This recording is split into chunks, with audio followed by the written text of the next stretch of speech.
Hey, it's your old pal Lucid Stew again, and this time I'm going to show you a quick and easy way to add a dust storm to just about any scene. We've created an empty game scene from the Start Fresh menu. Normally I would delete this default platform sculpt, but we can use this to make our dust storm. I'm going to recolor this on the inner and outer properties tabs of the sculpt menu. I'm going to color those some shade of brown to try to capture the color of dust. Remember that browns are some form of dark orange. Also playing with other properties of the sculpt, whatever you have to do to get it the way you want it to look. In this case I'm turning roughness all the way up and waxiness all the way down. I'm gonna clone this sculpt and double it up real quick just to lend a little textural variety. Close up we can see the platform is using square flex by default. We want something more organic looking, so I'm going into style mode, changing the fleck type to circle, and then applying that fleck with the apply fleck brush. And we want to make sure to apply that to both copies of the sculpt. Bringing up the menu for one of the sculpts, we want to turn the impasto all the way up and give it some looseness. This gives it a nice fluffiness, but to get it to really look like blowing dust we need to animate it a little. You can do this any way you like, but I use a combination of flow, wave, and evaporate. This gives it a nice undulating drift that appears to lift upward occasionally. I already know what I'm going for here, but it helps to fine-tune it by pressing R3 and turning animations on while you tweak these settings.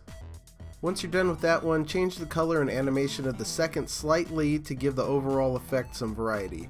You can use several sculpts if you want, but you have to be aware that the engine quits rendering overlapping sculpts after about 6 overlaps.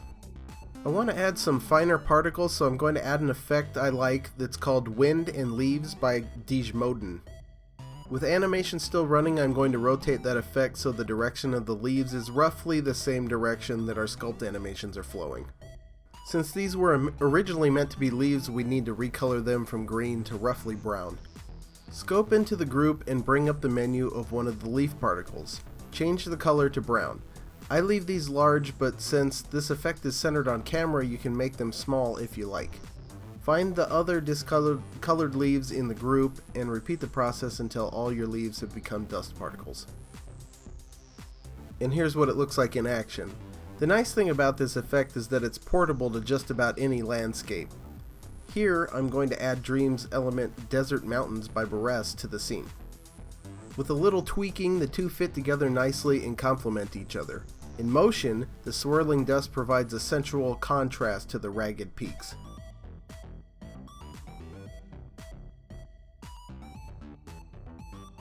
Here I've added our dust storm to a fan favorite 1993 Caprice Sandbox by Witchcraft. You can see this is a very easy way to add an extra dimension to even the most dynamic content. And since this scene is already somewhat desert themed, it's a perfect fit. We were messing around with this on stream the other night and added a force applier to give the wind some heft. In this way, even if you're not an expert at dreams, you can quickly and easily put your own stamp on content.